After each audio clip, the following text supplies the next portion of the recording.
Good morning, friends. Somewhere in this church today, someone is tired. Not physically tired, the kind of tiredness that sleep cannot fix. And nobody around you knows how heavy things have become. A story like this happened not long ago. Ray and Mike, same crew, 8 years together, same bad coffee. One morning, Mike pulls Ray aside before the ship. Hey, the vowel on line 3, something is off. I keep hearing it. You should flat it. Ray looks at the vowel, looks at his watch. End of ship in 40 minutes. The vowels look fine to him. I will put it in the log tomorrow. Ray says. Tomorrow never came. 3 days later, the vowel failed. Mike was standing right next to it. Mike was killed. Ray was 20 feet away. He heard it.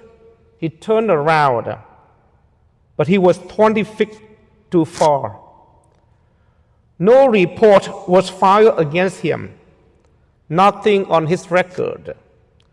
But Ray knows what he said. I will put it in the log tomorrow. 4 weeks later, Ray still wakes up at 4 in the morning. Still can't walk past line 3 without stopping. Still hears Mike's voice. Hey, something is off. One night, Frank, the old-timer on their crew, find Ray on the tailgate, staring at nothing. Frank sits down next to him, doesn't say anything. 5 minutes of silence. Finally, Ray says, I should have flattered Frank. Frank said, yes, maybe you should have. But you didn't know what would happen. And you don't have to carry this alone. When you are ready, I will walk back in with you. That was the first night Ray cried. In today's gospel, Jesus looks out at the crowds. Matthew writes, his heart was moved with pity because they were troubled and abandoned like sheep without a shepherd. No shepherd, nobody to sit down, nobody to say, I will walk in with you. Many people can survive pain. What breaks them is believing nobody sees. So Jesus does 2 things. First, he moves toward them. Like Frank moved toward Ray on the tailgate with a heart that breaks open instead of turning away. Then he calls 12 ordinary men, fishermen, a tax collector, working men with rough hands, and he says, the harvest is abundant, but the laborers are few.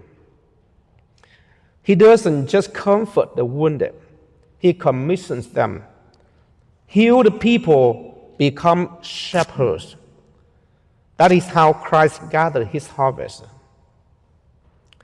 3 months after that night on the tailgate, Ray noticed a younger guy on his crew, staring at nothing. Ray walked over, sat down, didn't say anything. And after a while, the kid said, I don't know if I can keep doing this. Ray said, I know, I've been there.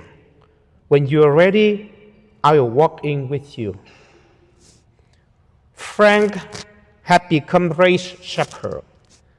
Now Ray was become someone else.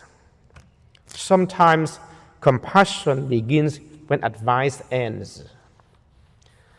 This week, bring your burden to God exactly as it is, not the cleaned up version, the real version, and find the person on the tailgate. Don't preach, don't fix, sit down, stay. In a few moments, we come forward. The same Christ who sat down beside Ray on the tailgate now waits for you at this altar. He receives you, he heals you, and then he sends you. Bring it on, the grief, the fear, the I will do it tomorrow that became never. You do not have to carry it alone anymore because the harvest is abundant and he is sending you.